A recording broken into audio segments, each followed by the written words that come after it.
saudara, kita belajar dari Tuhan hal-hal yang mungkin tidak kita lihat ya, tapi Tuhan tuh mengajarkan kepada kita hal ini sangat detail, tetapi tidak terlihat. Mari kita buka di Matius 9 ya.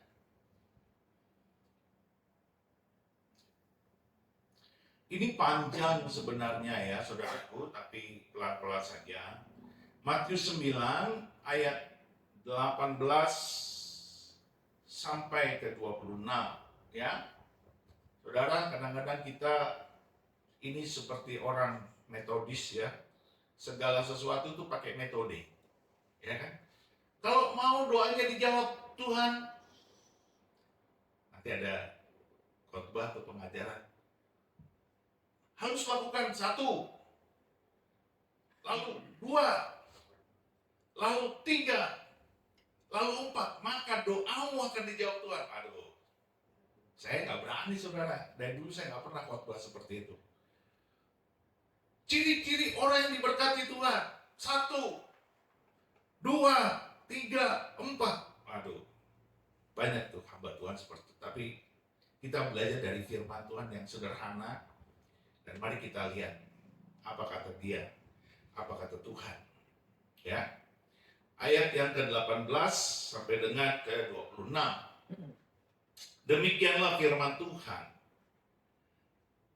Sementara Yesus berbicara demikian kepada mereka, datanglah seorang kepala rumah ibadat, lalu menyembah dia dan berkata, "Anakku perempuan baru saja meninggal. Tetapi datanglah dan letakkanlah tanganmu atasnya, maka ia akan hidup." Lalu Yesus pun bangunlah dan mengikuti orang itu bersama-sama dengan murid-muridnya. Pada waktu itu seorang perempuan yang sudah 12 tahun lamanya menderita pendarahan, maju mendekati Yesus dari belakang dan menjamah jubahnya. Karena katanya dalam hatinya, "Asal kujamah saja jubahnya, aku akan sembuh." Tetapi Yesus berpaling dan memandang dia serta berkata, "Teguhkanlah hatimu, hai anakku, imanmu telah menyelamatkan engkau." Maka sejak saat itu sembuhlah perempuan itu. Ketika Yesus tiba di rumah kepala rumah ibadat itu dan melihat peniup-peniup seruling dan orang banyak ribut, berkatalah ia, "Pergilah, karena anak ini tidak mati, tetapi tidur." Tetapi mereka mentertawakan dia. Setelah orang banyak itu diusir, Yesus masuk dan memegang tangan anak itu. Lalu bangkitlah anak itu. Maka bersiarlah kabar tentang hal itu ke seluruh daerah itu. Saudara lihat, 1, kepala rumah ibadat. 2, perempuan sakit pendarahan. Ini kontras, sangat kontras. Kenapa? Kalau kepala rumah ibadat, saudara, perhatikan baik-baik. Tuhan ini sangat indah sekali. Kalau kepala rumah ibadat itu kerjanya tiap hari di rumah ibadah. Ada selalu di bait Allah. Selalu berdoa, selalu beribadah. Kalau perempuan sakit pendarahan, beribadah enggak? Halo? Tidak boleh. Tidak boleh karena najis. Mohon maaf ya. Sakit pendarahan 12 tahun loh. Itu keluar dari, mohon maaf, alat vitalnya. Itu najis, ya kan? Jadi perempuan-perempuan kalau lagi saat PMS itu nggak boleh beribadah karena najis. Nah ini 12 tahun pendarahan. Jadi tidak beribadah selama itu. Jadi saudara lihat posisi yang satu baik, cukup baik, mungkin di pandangan orang Yahudi dimuliakan. Sementara di sisi yang lain, satu orang najis di pandangan orang Yahudi sebagai aib. Saudara lihat ini. Ini dua kondisi yang sangat kontradiksi. Sangat berlawanan, bertolak belakang. Tetapi saudara lihat, dua-duanya diterima Tuhan enggak? Nah, Tuhan hari itu juga mematahkan, menghancurkan segala gap, segala pikiran kita yang sesat, segala pikiran kita yang metodis, yang mengatakan kalau engkau mau didengar Tuhan, engkau harus beribadah, engkau harus menyembah, engkau harus bla bla bla bla bla. Kalau engkau hidupnya punya aib najis, kau pasti tidak akan bisa diberkati. Dua hal yang kontradiksi. Tapi dua hal itu, hari itu dipatahkan oleh kasih Kristus. Kasih Kristus. Waduh. Kadang-kadang kita menilai orang seperti itu. Benar tidak? Wah, dia pasti diberkati Tuhan.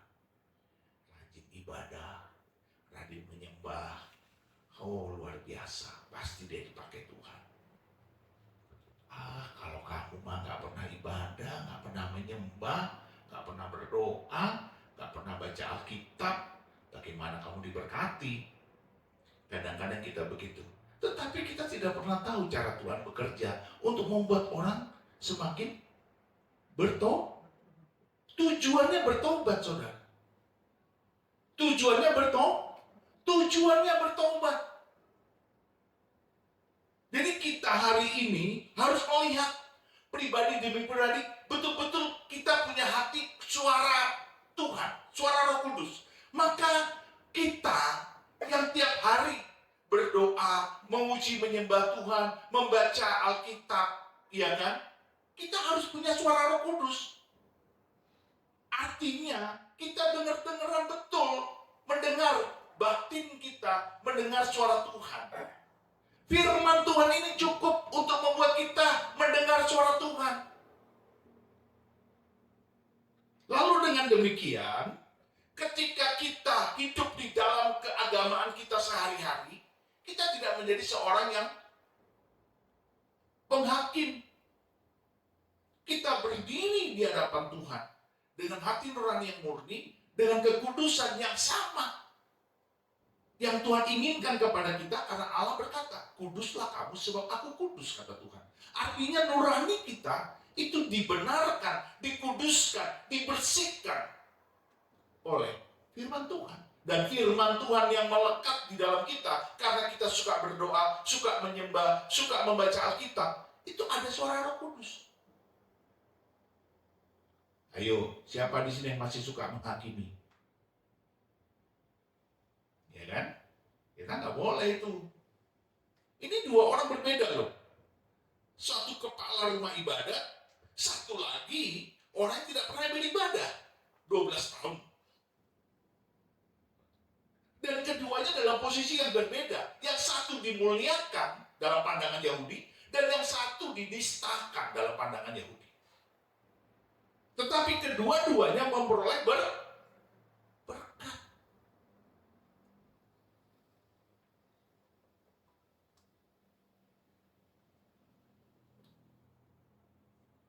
Orang-orang pasti nggak terima, nggak fair, nggak adil. Kok nggak pernah beribadah diberkati Tuhan? Saudara,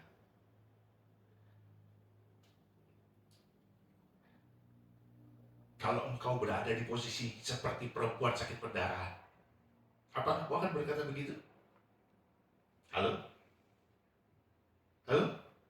Kalau kita hidupnya semeraut, berantakan, kacau balau, nggak bener, kerjanya dugem, kerjanya apalagi mabuk-mabukan, judi online, apalagi ya walaupun itu nggak mungkin ya kan, bukan di sini. Ini kan anak-anak Tuhan terindah, terbaik, termanis akhir zaman. Ini dahsyat semua di sini, di luar sana. ya kan? Kalau misalnya dugem, ya kan? Mabuk-mabukan, judi online, kok ia mau diberkati? Gak pernah baca Alkitab, gak pernah ke gereja, gak pernah beribadah, ya kan? Keselamatan aja masih ragu-ragu. Mau ke surga atau ke neraka? Bingung dia. Hatinya pengen ke surga, tapi gak yakin ke surga. Orang-orang seperti ini kan banyak. Lalu kita tampil dengan atribut agamawi kita itu kita tampil sebagai orang yang menghakimi dengan hebat. Pasti gak masuk surga. Nah, ya kan? Tapi Tuhan terima orang yang dianggap najis 12 tahun. Tuhan bilang begini, ini keren banget, saya suka. Saya kalau merenungkan firman Tuhan, kalau sesuatu menyentuh hati saya tuh berkaca-kaca. Mau menangis rasanya, karena hati Tuhan tuh baik sekali. Tuhan bilang begini, ayat 22, tetapi Yesus berpaling dan memandang dia serta berkata, teguhkanlah hatimu, hai anakku, imanmu telah menyelamatkan engkau. Maka sejak saat itu sembuhlah perempuan itu. Saya bertanya sama saudara, kenapa perempuan itu tidak berani berteriak? Kan sesudahnya ada 2 orang buta berteriak, Yesus anak Daud, kasihanilah aku. Ya kan? 2 orang buta berteriak. Tapi perempuan ini enggak. Dia ngomongnya begini. Dia bilang, karena katanya dalam hatinya, asal ku jamah saja jubahnya, aku akan sembuh. Dia tidak berani berteriak karena dia malu, karena dia merasa najis. Jadi dia berkata hanya di dalam hati, asal ku jamah. Saudara, jadi baik mulut seperti 2 orang buta yang berteriak, Yesus anak Daud kasihanilah aku, maupun ya kan, di dalam hati, ataupun seperti kepala rumah ibadat datang kepada Yesus, dia menyembah. Ketiga-tiganya dibenarkan Tuhan enggak? Dibenarkan Tuhan. Ya, coba kita lihat ya. Ayat ke-27 sampai dengan ke-31. Demikianlah firman Tuhan. Ketika Yesus meneruskan perjalanannya dari sana, 2 orang buta mengikutinya sambil berseru-seru dan berkata, kasihanilah kami, hai anak Daud. Setelah Yesus masuk ke dalam sebuah rumah, datanglah kedua orang buta itu kepadanya, dan Yesus berkata kepada mereka, percayakah kamu bahwa aku dapat melakukannya? Mereka menjawab, ya Tuhan, kami percaya. Lalu Yesus menjamah mata mereka sambil berkata, jadilah kepadamu menurut imanmu. Maka meleklah mata mereka, dan Yesus pun dengan tegas berpesan kepada mereka, katanya, jagalah supaya jangan seorang pun mengetahui hal ini. Tetapi mereka keluar dan memasyurkan dia ke seluruh daerah itu. Saudara lihat. Mereka berdua itu ngikutin Tuhan Yesus dan berteriak-teriak dari belakang. Kasihanilah kami, anak Daud. Kasihanilah kami, anak Daud. Kasihanilah kami, anak Daud. Bising di belakang itu. Kasihanilah kami, anak Daud. Berbeda dengan perempuan pendara 12 tahun. Dalam hatinya, asal ku jamah saja jubah jubahnya, aku pasti sembuh dalam hati. Dua-duanya dibenarkan Tuhan. Tetapi yang lebih spektakuler, kepala rumah ibadah. Saya tanya sama saudara, apakah cara kepala rumah ibadah bisa kita lakukan? Dengan menyembah Tuhan, kita disembuhkan. Dengan menyembah Tuhan, kita diberkati. Apakah kita bisa tiru? Apakah kita bisa tiru? Bisa. Karena cara Tuhan nggak bisa kita metodiskan. Tidak bisa kita metode. Asal engkau punya iman. Ya, kita lihat. Ayat 18 itu. Demikian firman Tuhan. Sementara Yesus berbicara demikian kepada mereka, datanglah seorang kepala rumah ibadat, lalu menyembah dia. Wah, ini keren, ini kepala rumah ibadat, sangat liturgis, sangat rohani, sangat agamawi. Keren banget ini. Tidak ada yang salah, ini bagus. Sambil menyembah dia dan berkata, anakku perempuan baru saja meninggal. Tetapi datanglah dan letakkanlah tanganmu atasnya, maka ia akan hidup. Sembari menyembah, dia berkata-kata. Lalu yang paling penting, saudara, dia bilang apa? Letakkanlah tanganmu, maka dia akan sembuh. Ini zaman sekarang, banyak sekali penghakim-penghakim, model-model aneh-aneh. Nggak penting tumpang tangan, asal berkata saja pasti sembuh. Loh, masing-masing orang punya iman. Dia bisa saja kalau dia beriman, berkata saja sepatah kata, maka anakku akan sembuh. Seperti kepala perwira Romawi itu, betul nggak? Sepatah kata saja. Tapi dia nggak mau, dia bilang, letakkanlah tanganmu. Ini iman, saudara. Jadi kalau saudara besok-besok ya, melihat orang bilang gini, saya mau megang hamba Tuhan itu, supaya saya sembuh. Boleh nggak? Boleh. Atau dia berkata, asal hamba Tuhan itu bilang saya sembuh, saya pasti sembuh. Bisa nggak? Bisa. Jadi kita tidak perlu menghakimi. Tapi kan kita ini sebagai penonton yang kadang-kadang lebih hebat daripada Tuhan. Tuhan itu kan punya cara macam-macam. Tuhan itu punya kaidah yang nggak bisa kita metodiskan. Tidak bisa kita metodekan. Tidak bisa. Kebetulan saja kepala rumah ibadat ini sangat rohani karena dia kepala rumah ibadah. Iya kan? Dia tahu betul bagaimana bersikap rohani, bersikap agamawi. Nggak ada yang salah. Yang penting hatinya benar, hatinya tulus, hatinya murni, hatinya penuh iman. Jadi dia minta Yesus tumpangkan tangannya kepada anak yang sudah mati. Sementara perempuan sakit pendarahan itu justru memegang jubahnya Tuhan ya. Nah, beda kan?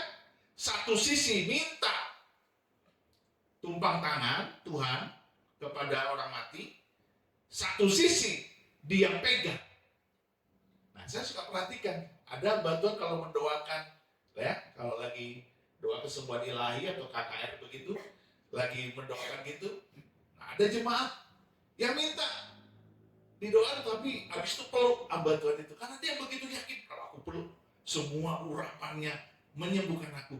Boleh nggak? Boleh saja, karena itu iman. Jangan kau cegah. Kasihan dia.